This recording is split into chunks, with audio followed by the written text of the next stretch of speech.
안녕하십니까? 네, 저와 함께 하나님의 말씀 창세기 1장 1절에서 5절까지를 먼저 읽으시도록 하겠습니다. 창세기 1장 1절에서 5절 말씀입니다.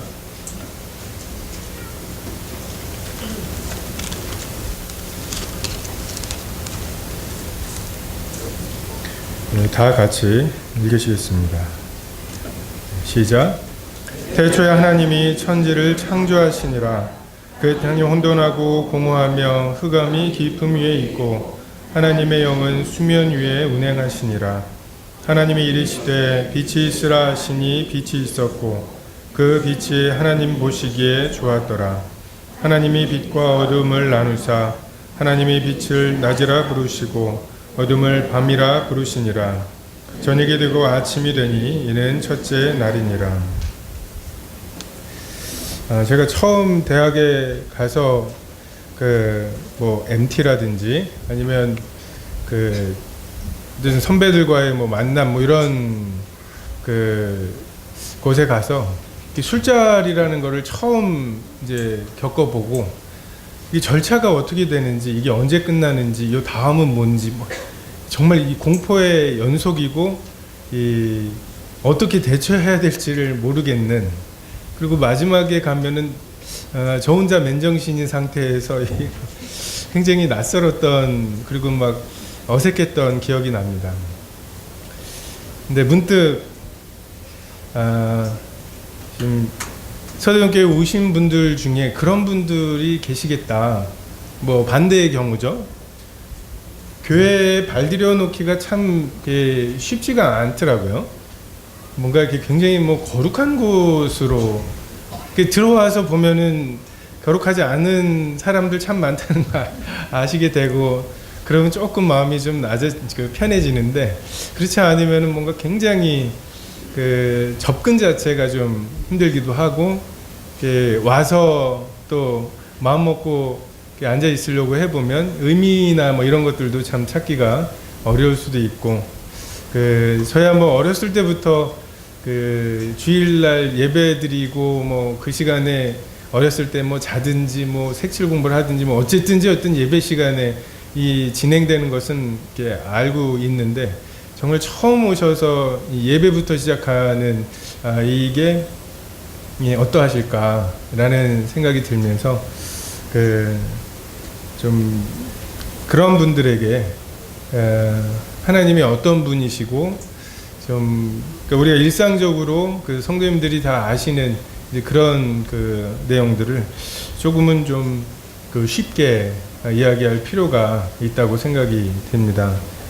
제가 이렇게 주일날 말씀 전하는 것을 이렇게 쭉 보니까 2014년 6월에 이제 창세기부터 다시 이렇게 복음을 시작했던 기억이 있는데, 만 3년 만에 창세기의 말씀을 좀 통해서 좀 하나님이 어떤 분이시고 하나님을 만난다는 것이 어떤 의미인지 이런 부분들을 좀 같이 나누도록 하겠습니다. 오늘 주보 2면에 보시면은 말씀들을 제가 오늘 인용하는 말씀들이 많기 때문에 그런 말씀들을 주보 2면에 실어 놨습니다. 근데 한 면에 실다 보니까 좀 글자가 작아서 혹시 큰 글자가 필요하신 분은 손 들어주시면 신준식 형제가 조금 크게 인쇄된 말씀 목록을 드릴 예정입니다. 학생들도 큰 게 필요하면 네, 지금 손 들어주시면 나눠드리겠습니다. 네, 이 앞에도 계시고, 한결이도 필요한 것 같고,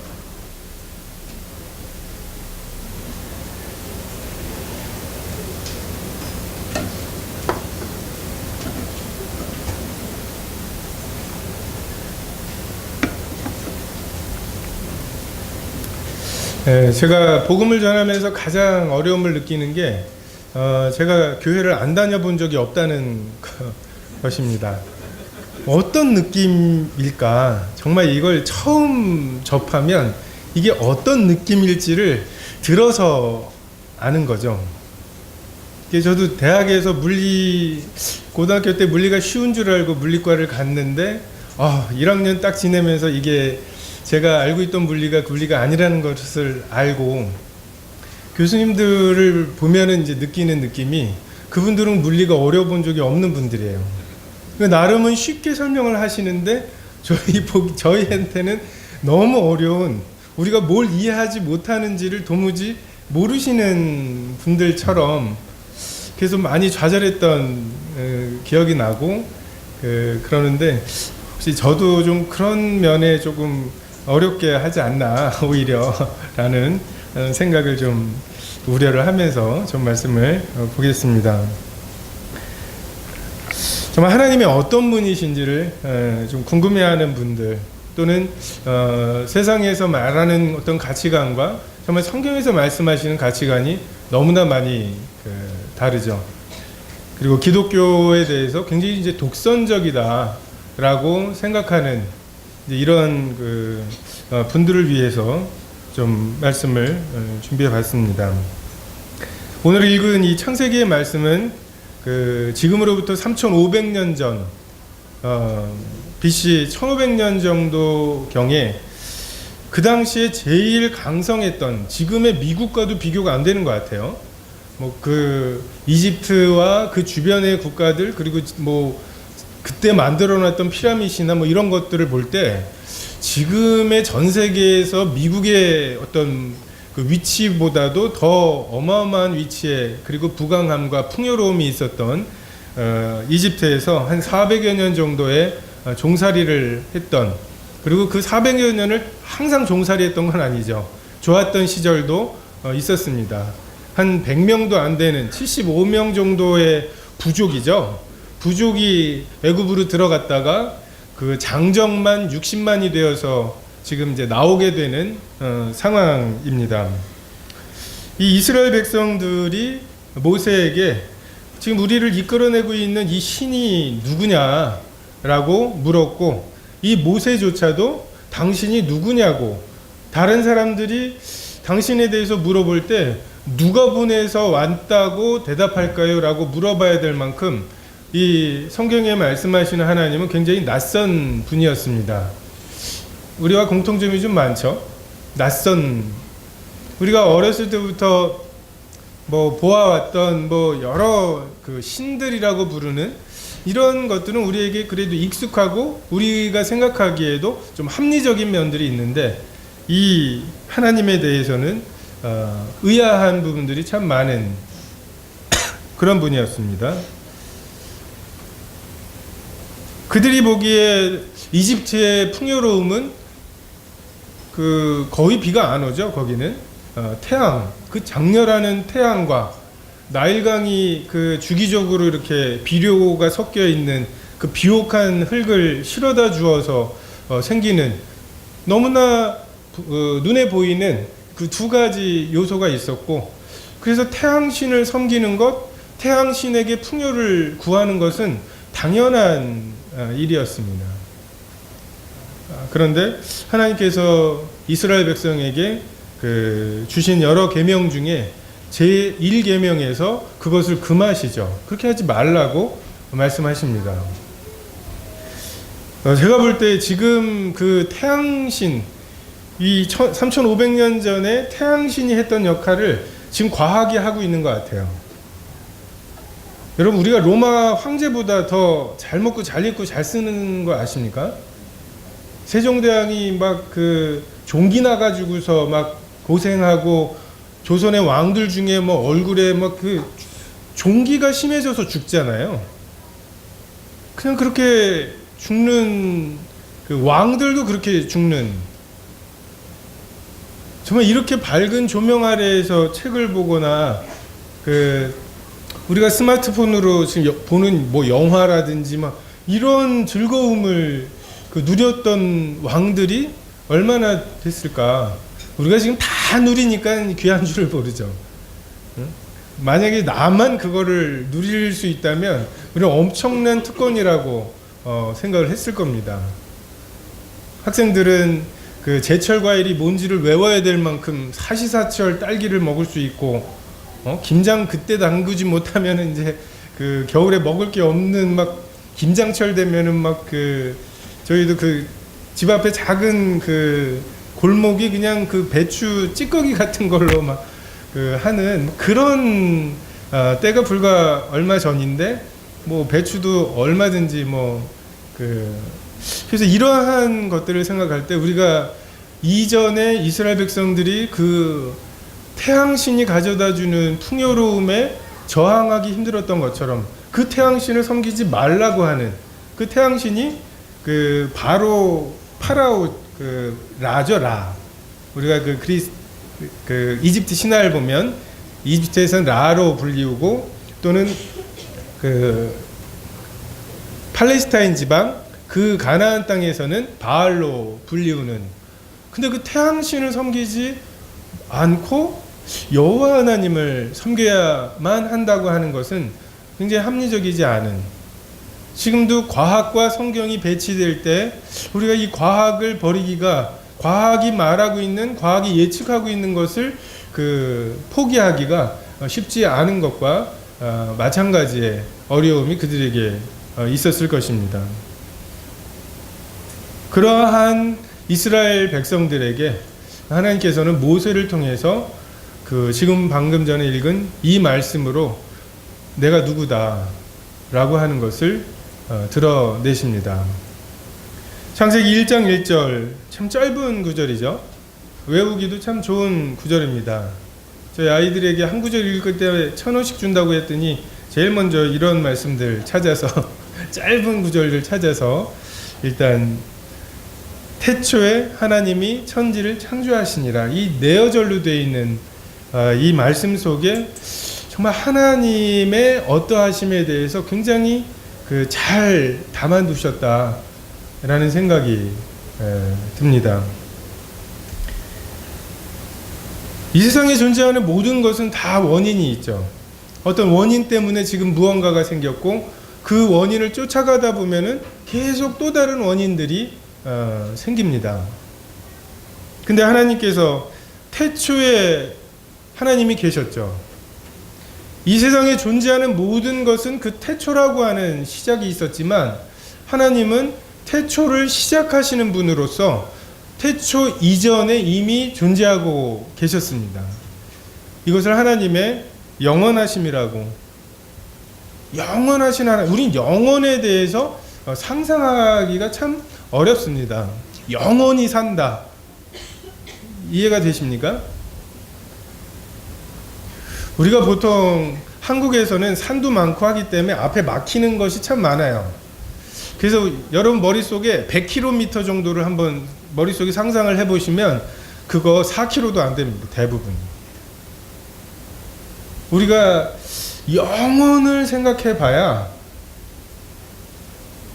앞으로 10년 후에 뭐가 될까, 또는 뭐 내가 50살쯤 되면은 뭐 이런 이제 젊었을 때 학생들 고3 때 20년 후에 나에게 쓰는 편지 뭐 이렇게 해가지고 그 편지 써놓고, 근데 영원이라고 하는 것을 우리가 상상하기가 어렵습니다.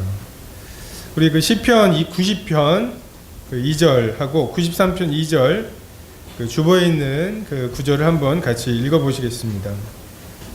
90편 2절 2번 3번 말씀입니다.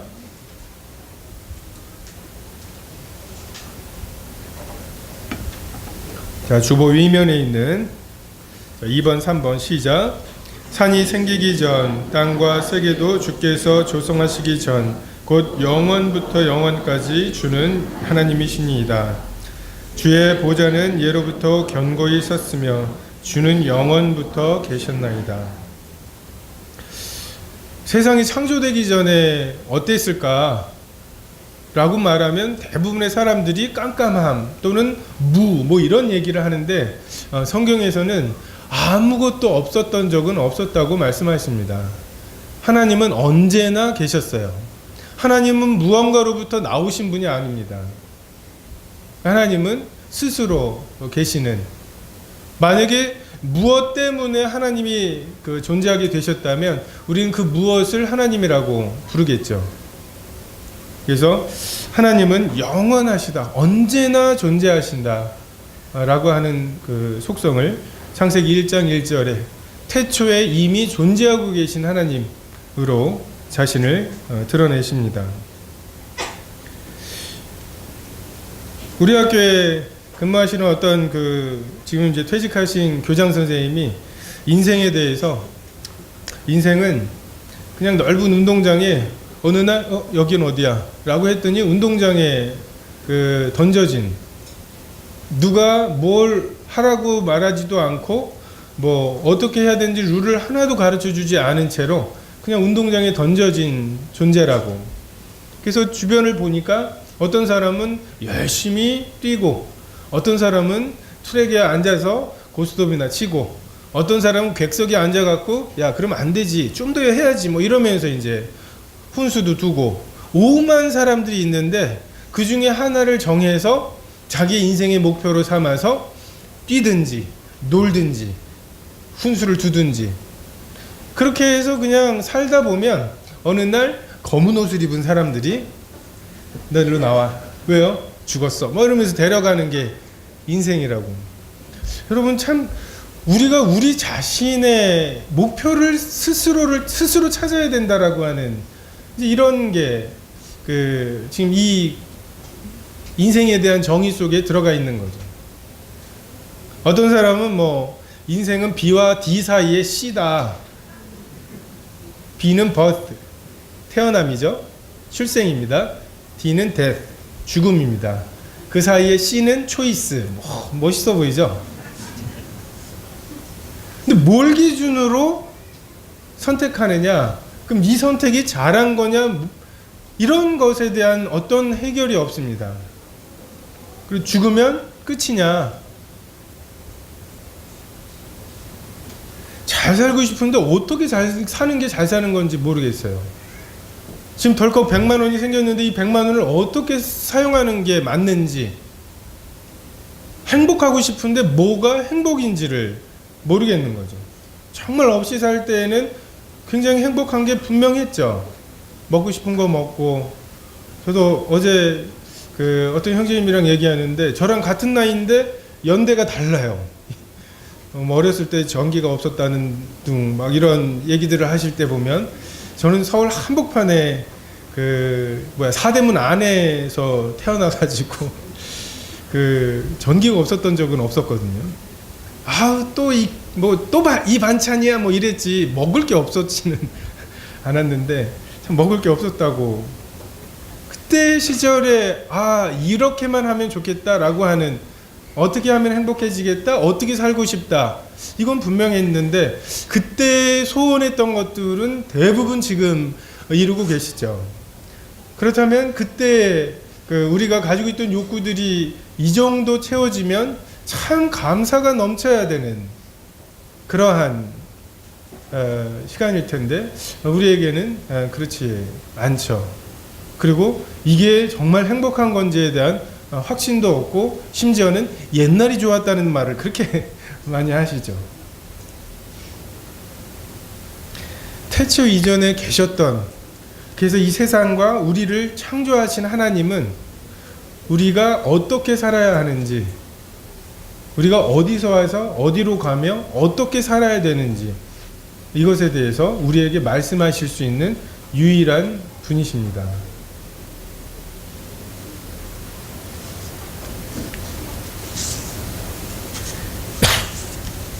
우리 요한복음 8장 14절 말씀, 4번 말씀 같이 읽겠습니다.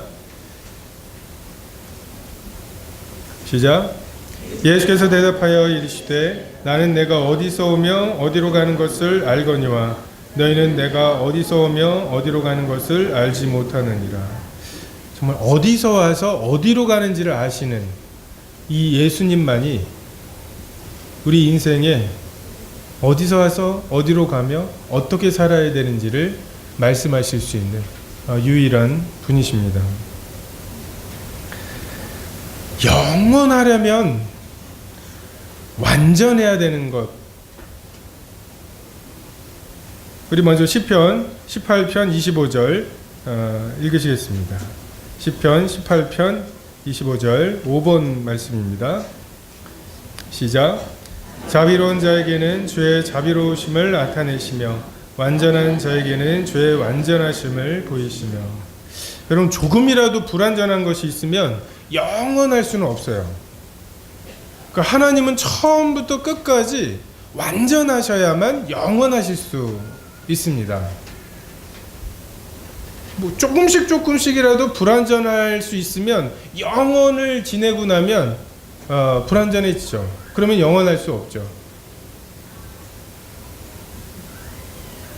그래서 영원하시려면 완전하셔야 되고, 완전하시려면 불변하셔야 합니다. 조금도 변함이 없으셔야 돼요. 예를 들어서 제주도만한 단단한 바위가 있는데 참새 한 마리가 1000년에 한 번씩 와서 그 부리를 이렇게 벼리고 간다. 벼린다는 말 아시죠? 이렇게 갈고. 그러면 그 참새가 그 바위에 부리를 이렇게 문지르고 가면 그 바위가 뭐 흔적이나 남을까? 아, 여기다가 참새가 뭐 이렇게 생각이 될까? 그것도 1000년에 한 번이라면. 정말 그 바위 덩어리 하나가 완전히 없어지는 데는 어마어마한 시간이 걸리겠지만, 만약에 영원이라고 생각을 하면 그 제주도만한 바위가 수없이 많이 닳아 없어질 만한 시간입니다. 만약에 하나님께서 1000년에 한 번 그 정도씩만 변하시는 분이라도 영원히 존재하실 수는 없어요. 하나님은 완전하시고 전혀 불변하신 속성을 가지셔야만 영원하실 수 있습니다. 6번, 7번 말씀으로 한번 확인해 보도록 하겠습니다. 시작. 뭔가 좋은 은사와 온전한 선물이 다 위로부터 빛들의 아버지께로부터 내려오나니 그는 변함도 없으시고 회전하는 그림자도 없으시니라. 예수 그리스도는 어제나 오늘이나 영원토록 동일하시니라. 그렇다면 뭐 하나님 영원하시고 불변하시고 완전하셔서 좋겠네요. 뭐 이게 하나님의 이런 속성의 그냥 의미인가? 하나님이 이러한 속성을 가지고 있으시기 때문에 우리가 진짜 진화론에 의해서 사람이 그냥 진화가 되다 보니까 하나님이 필요해서 만들어졌다라고 하는 만들어진 신, 뭐 이런 책들이 있고 그게 굉장히 베스트셀러가 되는 시대에 살고 있습니다. 진짜 하나님을 믿고 진짜 죽은 다음에 끝이 아니라고 믿는 것에 대해서 굉장히 막 지금 중세라고 불리는 막 그런 막 마녀 잡아가지고 화형시키는 막 이런 굉장히 무지한 시대를 살고 있는 것처럼 취급을 합니다. 하나님에 대해서 인정을 한다고 말을 하지만 그들이 인정하는 것을 가만히 들어보면 그냥 물리 법칙이에요. 우주의 법칙이에요. 그냥 빅뱅과 뭐 이런 것들을 그래 누군가 있었을 것 같아. 하지만 나랑은 상관이 없는. 근데 우리가 조금만 정말 하나님이 계시다면, 그래서 태초에 이 세상과 우리를 만드셨다면 이라고 진지하게 생각해 볼 때 이러한 하나님의 이 속성들은 우리에게 굉장히 큰 의미가 있습니다. 우리 이사야서 30장 15절 8번 말씀 한번 같이 읽겠습니다. 시작. 주 여호와 이스라엘의 거룩하신 이가 이같이 말씀하시되 너희가 돌이켜 조용히 있어야 구원을 얻을 것이요 잠잠하고 신뢰하여야 힘을 얻을 것이오늘 너희가 원하지 아니하고. 굉장히 급박한 상황, 지금 우리나라의 상황도 굉장히 급박하고 위협 가운데 있지만 이 당시 이스라엘의 상황도 그러했습니다. 사람들이 나름의 경험과 지혜를 가지고 온갖 해결책들을 강구하고 그것을 하기 위해서 뭐 군대를 빌려온다는 등 아니면 어떤 나라와 동맹을 맺는다는 등 분주하게, 그리고 그렇게 분주해도 우리가 구원을 받을 수 있을지 없을지 확신할 수 없는 와중에 하나님이 요구하시는 것은 이것입니다. 돌이켜 조용히 있어야 구원을 받을 것이요, 잠잠하고 신뢰하여야. 어떻게 하면 이럴 수 있을까요? 어떻게 하면 우리가 하나님을 신뢰할 수 있을까요?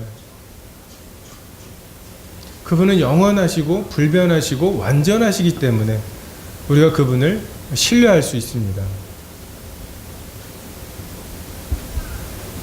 무언가 계속해서 변화되는 것, 그래서 내가 무언가에 맡길 수 없는, 정말 은행이 망하는 것에 대해서 굉장한 충격을 받았던 시절들이 있었죠. 어디에다가 내 돈을 묻을 것인가, 맡길 것인가, 이것 때문에 옛날에는 그냥 뭐 집만 사놓으면 알아서 오르고 하던 단순한 시절이 있었지만 굉장히 고민을 해야 하는 시절이 되었습니다. 근데 지금 돈의 문제가 아니라 우리 생명의 문제를 말씀하고 있습니다. 만약에 정말 죽으면 끝이라면 100년도 못 사는 인생에게 100년 정도 지속될 무언가면 충분합니다. 이건희 회장 재산이 뭐 지금 늘어서 20조가 됐답니다. 20조면 충분하지 않을까요? 여러분 1조 원이 얼마인지 아십니까? 1조 원을 지금 시세로 은행에 맡겨놓으면 단군 BC 2333년이죠. 단군 때부터 지금 2017년까지 거의 4,400년 정도에 가까운 시간 동안에 매일 60만 원씩 받을 수 있습니다. 대단하죠? 지금 4천 몇백 년 동안 매일같이 60만 원씩을 받을 수 있어요. 근데 더 놀라운 건 원금은 그대로예요. 1조 원은 그대로 있고 그 이자만 가지고 그 정도면 죽으면 끝이라면 한 20조 원 정도 쌓아놓고 안심하며 살 수 있지 않을까요? 못할 게 뭐가 있겠어요? 오늘 파스타가 먹고 싶다. 파스타가 어느 나라 음식이죠? 이탈리아인가요? 그럼 그냥 이탈리아 가는 거죠. 1등석 타고. 여기서 그 유럽까지 1등석 타면 한 2,700만 원 정도면 됩니다. 20조 원인데 20조 원이 쌓여 있는데 그 2,700만 원 정도 가서 파스타 한 접시 먹고 오는 거죠. 그 정도면 충분합니다. 죽으면 끝이라면.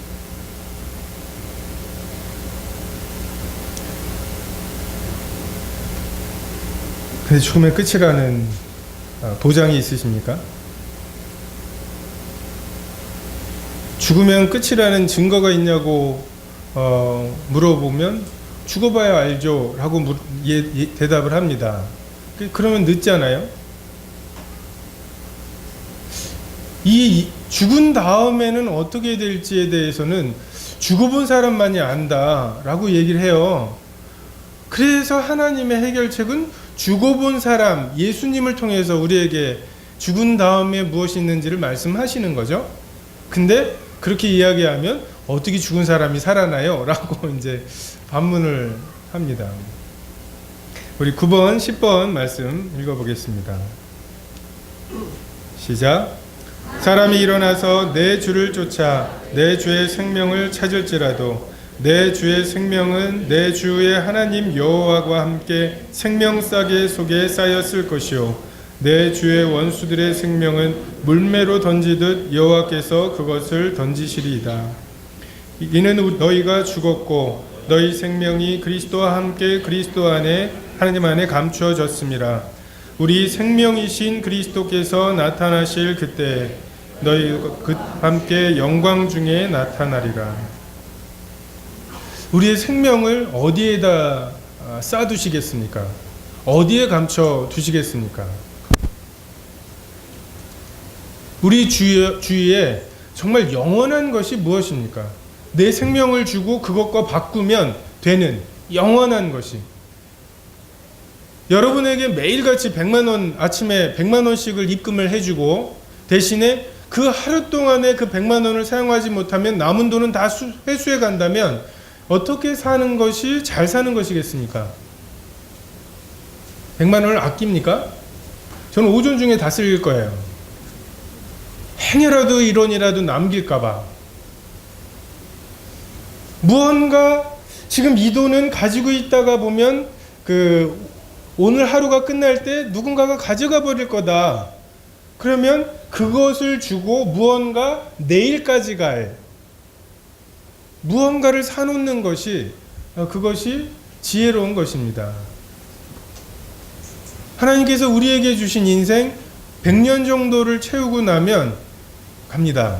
건강하게 사시다가 아직은 좀 기력이 남아있을 때 돌아가시든 아니면 정말 청년 때 부름을 받든 어쨌든 내 인생을 주고 무엇을 살 것인가, 내 생명을 어디에다가 감춰둘 것인가, 이것이 우리의 관건입니다. 성경은 영원한 것, 영원히 변하지 않는 것, 영원히 완전한 것, 영원히 안전한 것, 이것이 이 골로새서 3장 3절에 보면 너희 생명이신 그리스도와 함께 하나님 안에 감추어 두는 것, 하나님께서 가치 있다고 여기시는 것, 하나님이 영원하다고 말씀하시는 것, 그것에 우리의 일시적인 이 생명을 드리는 것이 가장 지혜롭다고. 그래서 하나님이 나타나실 때, 우리의 생명이신 그리스도께서 나타나실 때 하나님과 함께 영광 중에 나타나게 되는 것을 말씀하고 계십니다. 전에 해리포터라고 하는 영화에 보면은 그 볼드모트라고 하는 악당이 자기 생명을 정말 누구도 찾기 어렵다고 생각될 만한 곳에 숨겨두죠. 7조각을 내서 그 생명을 숨겨둡니다. 다 찾죠? 그죠?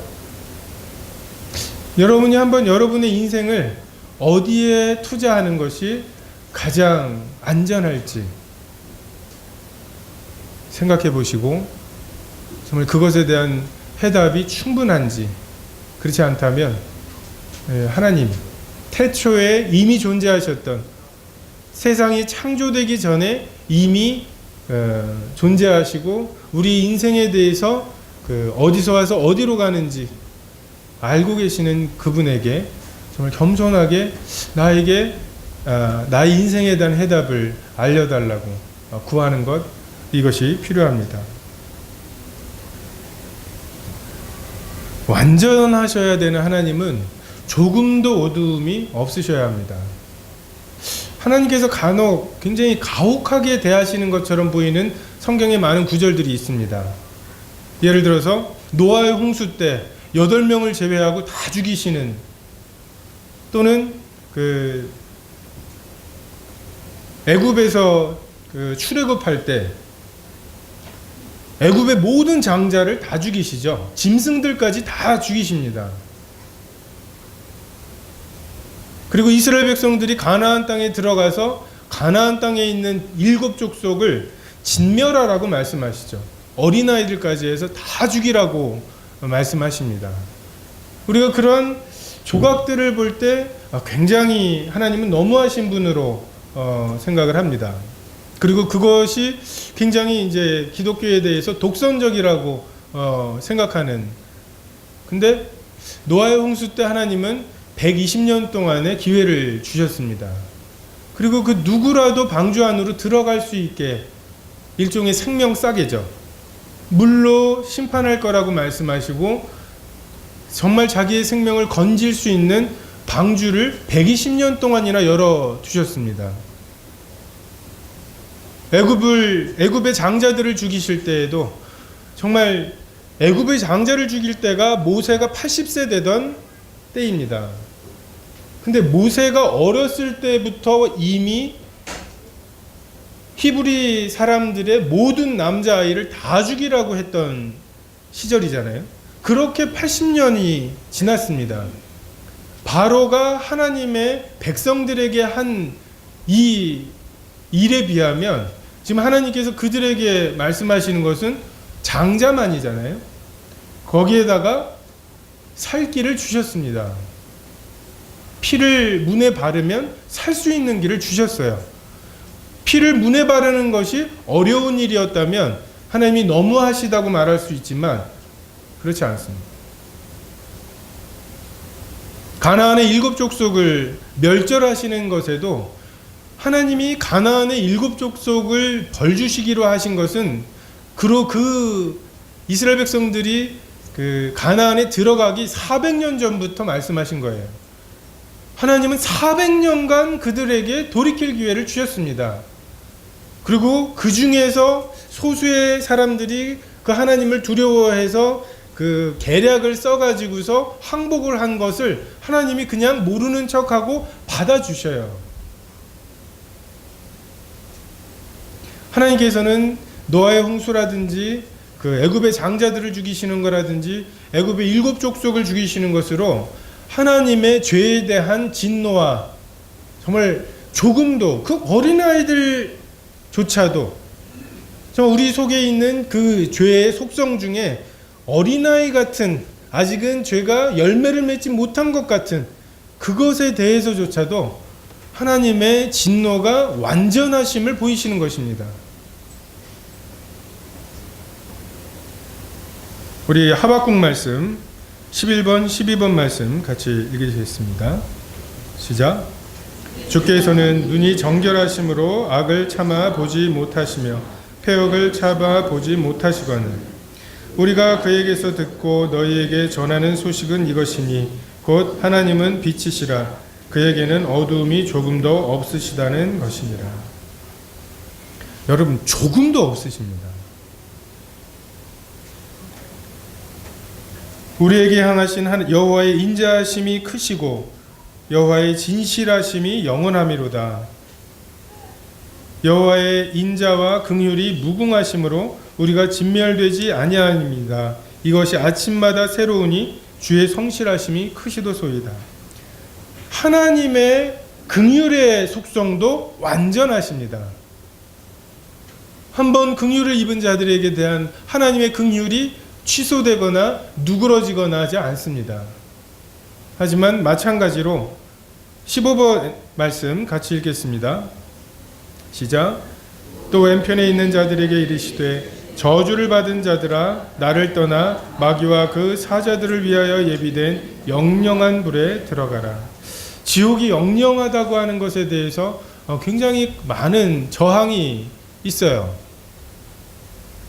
이런 그 중세 때 논리를 가지고서 현대인들을 그 위협을 하거나 그거에 겁먹을 사람이 누구냐는 식으로 전도할 때 보면 이야기합니다. 근데 이 말씀은 예수 그리스도께서 친히 하신 말씀입니다. 영영한 불에 세세토록. 성경은 하나님의 이 죄에 대한 진노가 무한하신 것을, 완전하신 것을 말씀하십니다. 하나님께서 죄를 조금씩 1억 년에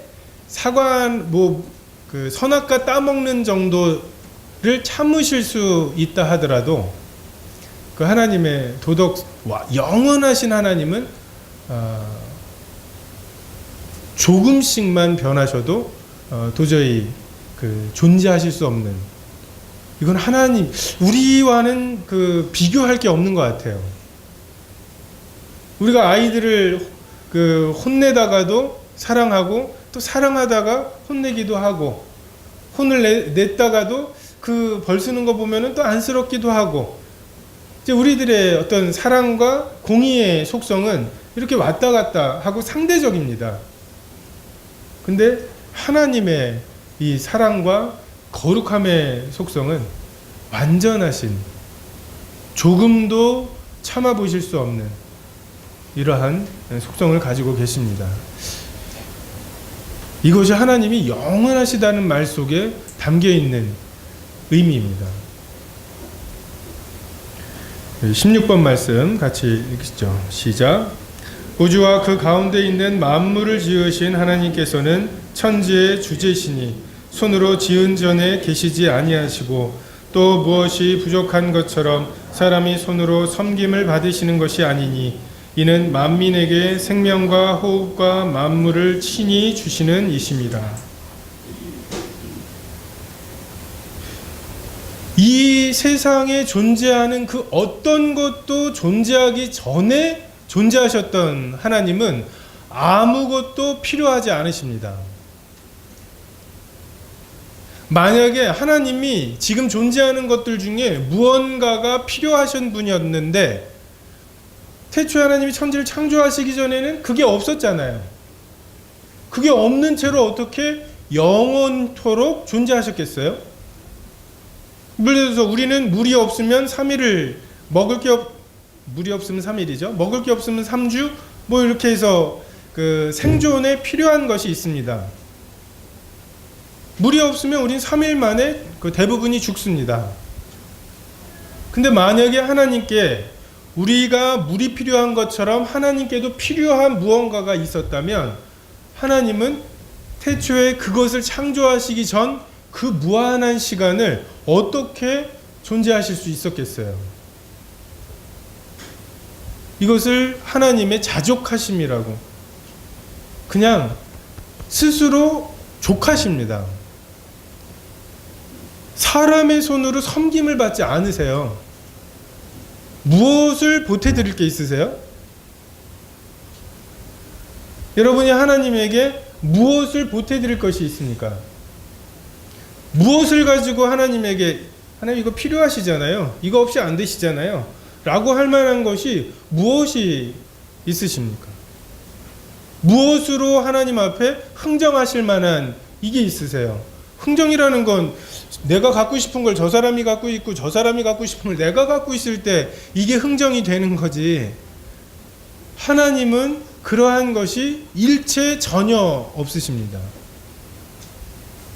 그래서 우리가 주님을 섬긴다는 말이 참 민망할 때가 많아요. 그죠? 우리가 무슨 하나님을 뭐 어떻게 섬기나. 지금 뭐 우리가 하는 이 활동이라든지 이런 것이 대부분 우리를 위한 거잖아요. 아침에 청소 우리 때문에 하는 거죠. 설거지도 밥하는 거, 뭐 설거지 다 우리가 하자고 하는 거고, 정말 우리가 하나님께 할 수 있는 게 무엇일까? 정말 큰 자가 작은 자를 섬긴다고 하신 말씀처럼 그냥 큰 분으로서 우리를 하나님이 섬기시고 그 섬김을 그냥 섬기도록 내버려 두는 것, 섬김을 거절하지 않는 것, 그분의 섬김에 대해서 거래하려고 하지 않는 것, 이것이 우리가 하나님에게 할 수 있는 전부가 아닌가. 전에도 말씀드렸지만 어떤 나이 드신 성도님들이 나이가 드니까 주님 앞에 쓸모가 없다고. 젊어도 쓸모는 없습니다. 누가 쓸모가 있어요? 무엇가 쓸모가 있겠어요? 이게 뭐 몇 살 정도를 분기점으로 해서 쓸모가 있고 없고가 되겠어요? 애초에 우리는 쓸모가 없습니다. 하나님 보시기에 이 하나님의 완전하심과 스스로 자족하심, 다른 사람 무언가의 섬김을 필요로 하지 않으시는 속성을 생각할 때 그 무엇도 하나님에게 쓸모는 없습니다. 하물며 하나님을 거절한, 하나님을 싫어하는, 죄악된, 다 치우쳐 한 가지로 무익하게 된 우리들에게, 우리에게 하나님이 필요하고 우리에게 하나님의 섬김이 필요할지언정 우리가 하나님에게 무언가를 할 수 있다, 이것은 교만함입니다. 이것이 우리가 그 주일 제일 좋은 시간에 하나님께 예배를 드리는 이유이기도 합니다. 우리가 하나님께 무언가를 대단하게 섬기고 하나님의 부족함을, 하나님의 필요를 무언가 채워드릴 수 있는 존재들이 아니기 때문에 하나님께서 우리에게 주신 것들, 그것으로 하나님께 돌려드리는 것, 이것이 가치죠. 정말 교회가 여건이 안 돼서 정말 우리의 활동을 하나하나 포기해야 된다면 무엇부터 포기해야 될까? 뭐 축구 탁구부터 포기해야 되겠죠. 굳이 그거를 교회에서 할 필요는 없으니까요. 먹는 거, 부서들, 정말 마지막에 남겨야 될 거, 마지막까지 포기할 수 없는 게 무엇일까? 예배가 아닐까라는 생각이 듭니다. 다른 것은 다른 데에서 다 할 수 있어요. 근데 정말 구원받은 성도들이 하나님께로부터 받은 것들에 대한 그 감격과 감사로 하나님을 영화롭게 하는, 감사로 제사를 드리는 자가 나를 영화롭게 한다고 하신 이것이 아닐까. 그래서 이놈의 교회는 왜 제일 첫 시간에 이런 것들을 하나 궁금해하실 수 있는데, 우리가 이 하나님을 섬기기 때문에 그렇습니다. 아무것도 더하거나 섬김을 받을 필요가 없는 분, 그분이 이 세상을 왜 만드셨을까요? 다음 시간에 좀 더 구체적으로 말씀드리겠지만, 우리 17번 말씀 같이 읽어볼까요? 사랑은부터 시작. 사랑은 자기의 유익을 구하지 아니하며.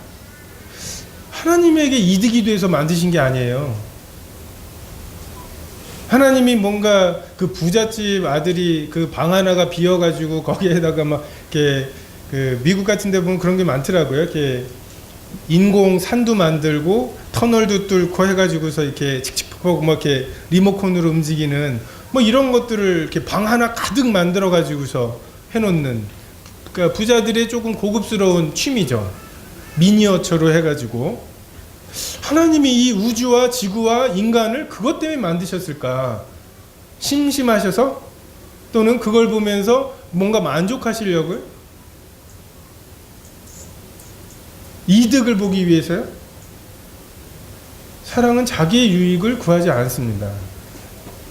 여러분, 세상을 창조하셨다고 하는 하나님의 결정은, 태초에 하나님이 천지를 창조하시는 이 결정은 하나님만으로, 그 완전하신 분으로, 불변하시는 분으로 서로에 대한 사랑과 그 신뢰와 헌신으로 완전했던 세계를 이제 포기하시는 거예요.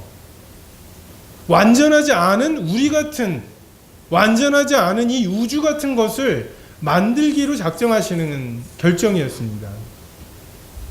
그건 그분의 유익을 위한 것이 아니었어요. 사랑하는 대상, 우리들에 대한 유익을 위해서 주님께서 그렇게 하셨습니다. 우리는 하나님에 대한, 우리가 무언가를 할 때 항상 이기적이죠. 나에게 이득이 되느냐를 묻는, 심지어 학생들 봉사활동할 때에도 그게 이득이 되니까 봉사활동을 하는 경우들이 있죠. 우리가 우리의 생각으로 하나님의 이건 왜 이렇게 하셨을까? 왜 이렇게 하셨을까를 생각을 합니다. 하나님이 사랑이시라면 왜 이렇게 하셨을까? 왜 나에게 이렇게 하셨을까? 왜 나에게 이걸 안 가르쳐 주실까? 근데 하나님은 유익하실 게 없어요. 보탤 게 없습니다. 우리의 유익을 위해서 알려주기도 하시고 알려주지 않기도 하시고,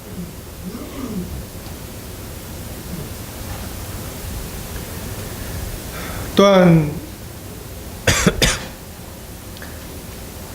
정말 태초에 아무도 없었잖아요. 하나님 외에.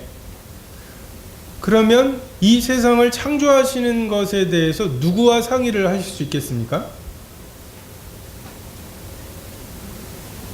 만들어 놓고 상의할 수밖에 없는 거잖아요. 우리 에베소서 1장 11절 읽겠습니다. 시작. 모든 일을 그 뜻의 결정대로 일하시는 이의 계획을 따라 우리가 예정을 입어 그 안에서 기업이 되었으니. 모든 것을 그의 뜻의 결정대로 하신다는 거예요. 이거 어떻게 하지? 라고 할 때 하나님은 어떻게 하시냐면, 내가 어떻게 결정했었지? 라고 하시는 거예요. 세상을 창조하시기도 전에 내가 어떻게 하기로 결정했었지? 이게 그분이 이 일들을 이루어 가시는 그 근거라는 뜻입니다. 하나님 마음대로 하세요. 왜 그렇게 하시겠습니까? 상의할 사람이 없어요. 태초에 세상을 창조하시는 것에 상의할 존재가 없었습니다. 그래서 하나님이 스스로 이렇게 하기로 해야겠다라고 결정하시는 수밖에 없었어요. 앞으로도 계속 말씀드리겠지만 정말 이 하나님의 주권과의 화해가 구원입니다. 하나님 마음대로 이 세상을 창조하신 거 그렇게 하셔도 뭐 상관없어 라고 하지만 그분의 그 주권대로 내 인생에 개입하신다고 하는 것을 끄덕거리는 것, 그것이 소원이 되는 것, 내 인생을 하나님이 이미 결정해 놓으신 그 뜻대로 내 인생을 이끌어 가시기를 소원하게 되는 것, 이것이 성경에서 말씀하시는 구원이고, 아까 앞에서 말씀드렸던 하나님에 대한 신뢰, 천지를 만드신 이제 굉장히 거창한 하나님에 대한 신뢰를 이야기할 수 있지만, 이 주권에 대한 신뢰, 하나님이 이렇게 하라시면 이유가 있겠지, 먹으라고 하신 것은 이유가 있겠지, 못 먹게 하신 것도 이유가 있겠지, 정말 그 장미꽃의 아름다움과 향기에 감사, 장미꽃에 가시를 두신 것에 대해서 이유가 있으시겠지 라고 하는 감사, 이것이 하나님의 속성, 그분의 주권자 되심에 대한, 그리고 천지를 창조하신 하나님은 우리처럼 만들어진 존재와 달리 법칙에 영향을 받지 않으세요. 우리는 만들어져서 오늘 같은 날씨는 춥고 어떤 날씨는 덥고 이게 있죠. 물리의 법칙도 있고 온갖 법칙들이 있고 그 법칙을 어길 수가 없습니다. 저 중력 안 믿어요 하고 뛰어내려 보세요. 그럼 안 믿으니까 중력이 없어지나. 우리는 그냥 그 법칙에 순응하는 수밖에 없는, 씨를 뿌려놓고, 제가 잘 모르는데 요즘이 모내기철인가 봐요. 제가 쌀나무 수준은 아닌데 언제 씨 뿌리고 언제 거두는지는 우리는 씨를 뿌려놓고, 괜히 얘를 이걸로 들었네요. 얼마 만에 거두죠? 넉 달은 키워야 되나요? 넉 달 정도 키우는 어떤 식물이 있다면 씨 뿌려놓고 넉 달을 시간에 매이죠. 넉 달은 기다려야 그것을 거둘 수 있습니다. 먹을 수 있습니다. 근데 하나님도 그러셔야 하나. 성경에 나와 있는 여러 기적들을 보면 우리는 굉장히 의아해하고 신기해하고 그것 때문에 못 믿죠. 근데 반대로 하나님이라는 증거를 대봐 라고까지 말을 해요. 뭐예요? 하나님이면 우리와 같지 않은 걸 좀 보여달라는 거죠. 그래서 기껏 보여주면 에이 어떻게 그런 일이, 오병이어의 기적이나 무리를 걸었다는 거나 이런 거 얘기하면 하나님이면 그 정도 해야 되지 않아요? 그죠? 아버지가 재벌인데 우리 반 학생 전체한테 베스킨라빈스 못 쏘겠어요? 쏠 수 있다고. 베스킨라빈스 우리 아버지가 얼마나 부자인데 니네 전체한테 베스킨라빈스 파인트가 제일 큰 건가? 파인트로 해가지고 다 쏠 수 있어 해가지고 자랑을 했더니 애들이 집단으로 어떻게 그게 얼마나 비싼데 우리가 지금 하나님한테 이러고 있는 거죠. 하나님은 전능하십니다. 만드셨기 때문에 어떻게 해야 되는지 다 아셔요. 우리 수준에서 하나님을 생각하고 하나님을 재고 이러니까 하나님을 제한하는 이 하나님의 전능하심의 속성 때문에 우리는 우리 주변의 상황과 그 어떠함에도 불구하고 하나님을 신뢰할 수 있습니다.